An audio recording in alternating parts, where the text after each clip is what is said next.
Aziz vatandoshlar, hurmatli onaxonlar, otaxonlar, hurmatli tomoshabinlar. Bugungi videoda siz xonadoningizdagi tovuq va chorva mollaringiz musodara qilinishi mumkinligi haqidagi yangi qonun hujjatining qanchalik noqonuniy ekanligini va o'z huquqlaringizni qanday himoya qilishni bilib olasiz. Hukumat yana oddiy xalqning tomogiga pichoq tortmoqda. Naqadar beshafqatlik, naqadar insofsizlik bu. Pensiyadagi odamning oxirgi umidini ham tortib olmoqchi emasmisiz? Men ko'p yillar davomida oddiy xalqning huquqlarini himoya qilib kelaman, ammo bu kabi yuzsizlikni ko'rmagan edim.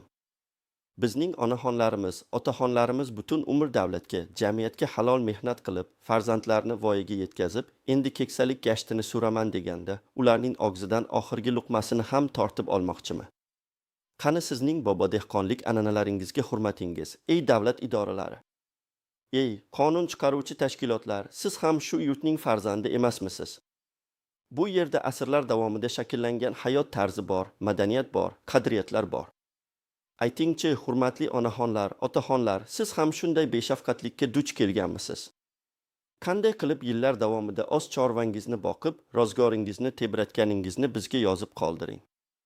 Qaysi viloyatdan, qaysi qishloqdan ekanligingizni, necha yoshda ekanligingizni ham ayting.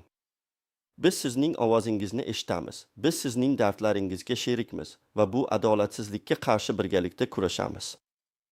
Shunday muhim huquqiy masalalardan xabardor bo'lishni istasangiz, kanalimizga obuna bo'lishni unutmang. Chunki biz sizning huquqlaringiz poymol bo'lmasligi uchun doimiy ravishda yangi qonunlar, o'zgarishlar haqida ma'lumot berib boramiz.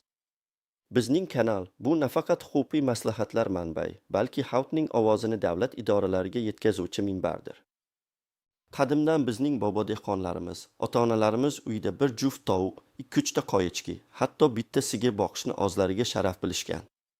Bu shunchaki jonivor emas, bu ro'zgorning rizqi, farzandlarning nasibasi, kelajak uchun bir zaxira edi.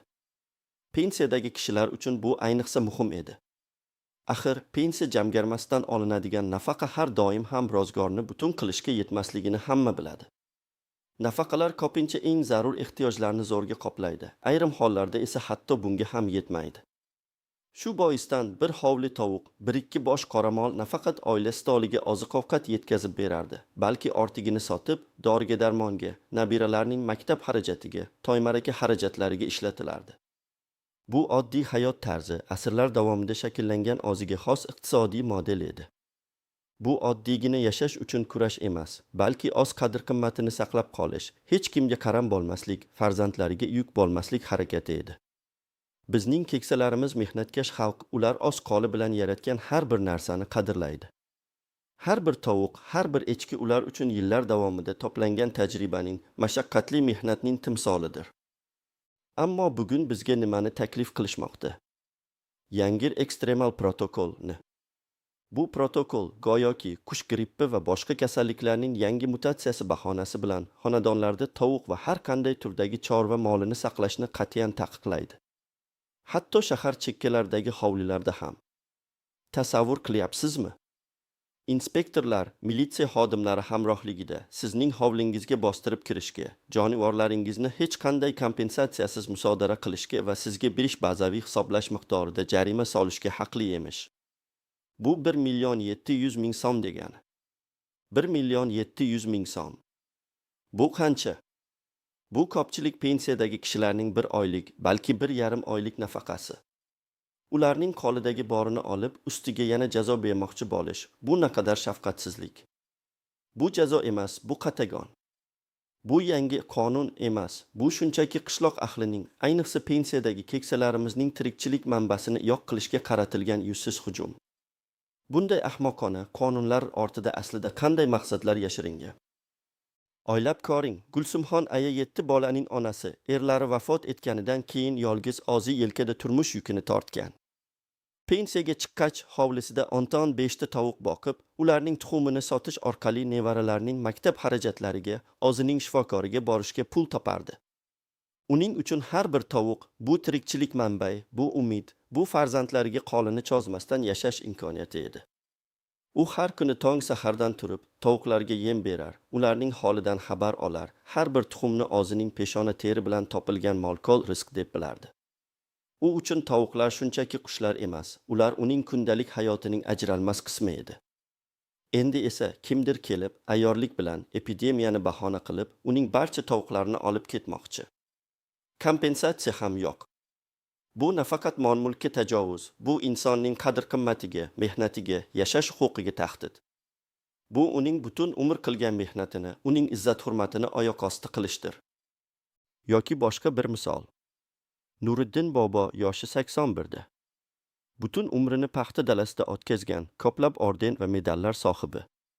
Pensiyaga chiqqach, o'zining eski hovlisida 3 ta qo'y boqardi. Ularning junini qirqib, o'zi eski an'analarga qora ip yigirib, ro'mol toqib, mahalladagi bozorda sotardi. Topgan puliga dorilarni olar, nafaqasidan ortmasa ham, birovga muhtoj bo'lmasdan yashardi. Uning uchun har bir qo'y, bu o'zining mustaqilligi, bu o'zining shaxsiy budjeti, bu yoshligidagi gururini saqlab qolish ramzi edi. Endi esa uning hovlisiga bostirib kirib, bu qo'ylarni ham tortib olmoqchilar. Bu bobo dehqonning qalbini yirtish bilan barobar emasmi? Uning butun umrlik mehnatini shunchalik arzon baholab, oyoq osti qilishga kim haqli? Bu qonunni ishlab chiqqanlar, o'zlari ham, ularning ota-onalari ham hech qachon qishloq sharoitida yashab ko'rmagan, qornini shu chorva mollari orqasidan to'ygazmagan bo'lsa kerak. Ular ro'zg'or tebratishning azobini bilmaydilar.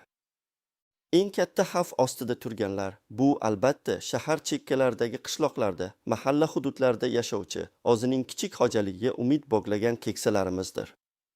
Ularning aksariyati pensiya jamg'armasidan oladigan nafaqaga kun kechirish qiyinligini hisobga olib, shu chorvalar orqali o'zini ta'minlaydi.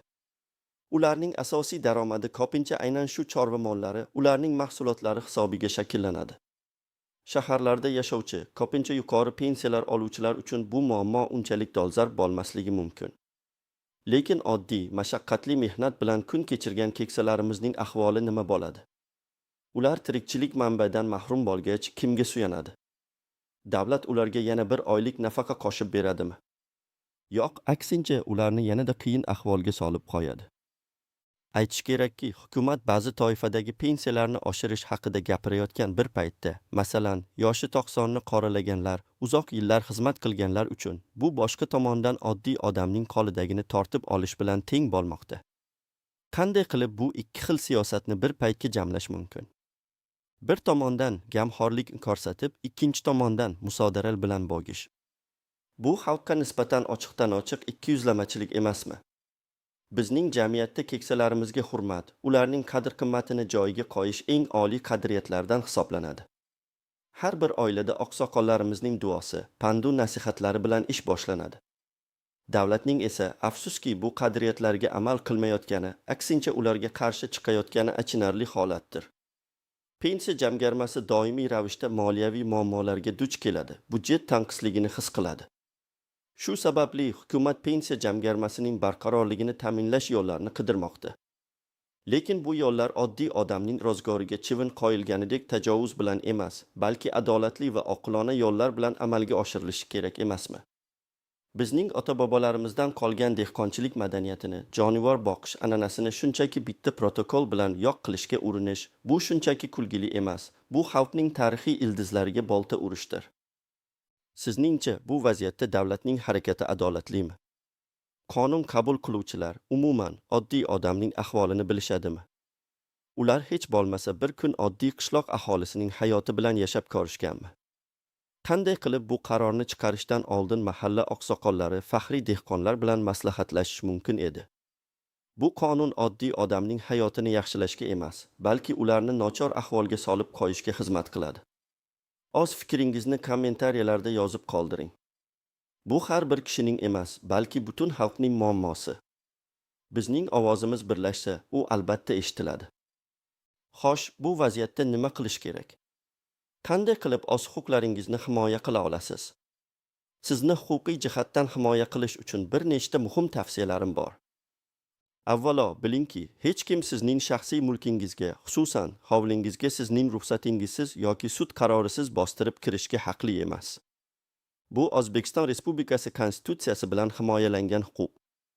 Konstitutsiyamizning 28-moddasida har kimga shaxsiy daxlsizlik huquqi kafolatlangani, uy-joyga daxlsizlik huquqi esa 27-moddada mustahkamlangan. Har kimning uy-joyi daxlsiz. Uni egasining ruxsatisiz, qonuniy asoslarsiz yoki sudning tegishli qarorisiz kirishga, unda qidiruv, olib qo'yish yoki boshqa cheklovchi harakatlarni amalga oshirishga hech kim haqli emas. Agarda ular kuch bilan kirishga uringan taqdirda, darhol videoga oling, fotosuratga tushiring. Bu sizning isbotingiz bo'ladi. Ular kimligini, qaysi idoradan ekanligini so'rang, hujjatlarni talab qiling. Har qanday harakatlar protokolda qayd etilishi shart. Musodara qilish haqidagi qaror qonuniy asosga ega bo'lishi va sizga kompensatsiya to'lash majburiyatini o'z ichiga olish kerak. Hech qanday kompensatsiyasiz musodara qilish bu o'g'rilikdir, bu talon-tarojdir. Bunday harakatlar uchun qonuniy javobgarlik mavjud. Ikkinchidan, mahalla fuqarolar yig'iniga murojaat qiling. Mahalla oqsoqoli faollari bu masalada sizni himoya qilishga majbur. Ular o'z hududlaridagi har bir fuqaroning manfaatini himoya qiladi. Mahalla bu davlat bilan xalq o'rtasidagi ko'prik. Bu yerdagi muammolar aynan mahalla orqali hal qilinishi kerak. Agar mahalla oqsoqoli yordam berishdan bosh tortsa, uning o'z vazifasini to'g'ri bajarmayotgan bo'ladi. Siz mahalla oqsoqoli va yig'inga shikoyat qilishga haqlisiz. Ulardan faol yordam so'rang, ularni bu masalaga jalb qiling. Uchinchidan, huquqiy yordam so'rang. Bizning idoramiz har doim sizning xizmatingizda. Biz sizga qonuniy maslahat beramiz. Kerak bo'lsa, sudga murojaat qilishda yordam beramiz. Shikoyat arizalari yozishda ko'maklashamiz. Esingizda bo'lsin, siz yolg'iz emassiz. Sizning huquqlaringizni himoya qilish uchun qonuniy mexanizmlar mavjud. Barcha hujjatlarni, dalillarni to'plang.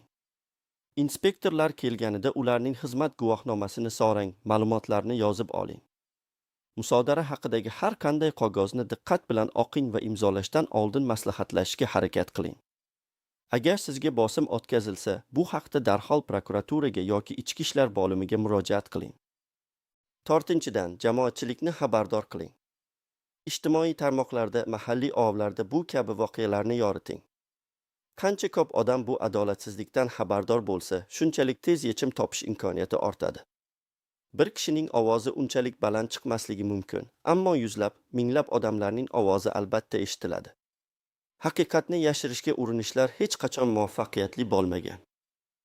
Demak, aziz yurtdoshlar, ko'rib turganingizdek, epidemiologik xavfsizlik niqobi ostida sodir bo'layotgan bu harakatlar aslida oddiy xalqning ahvolini yanada og'irlashtirishga qaratilgan. Bu harakatlar nafaqat inson huquqlariga zid, balki xalqning turmush tarzini, asrlar davomida shakllangan an'analarni ham yo'q qilishga qaratilgan. Biz boshida aytganidek, hukumat yana oddiy xalqning tomog'iga pichoq tortmoqda.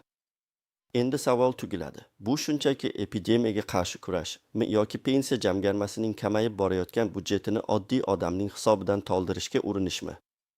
Siz qanday fikrdasiz? Shu muammoga duch kelgan har bir inson o'z fikrini yozib qoldirsin. Sizning ovozingiz biz uchun juda muhim.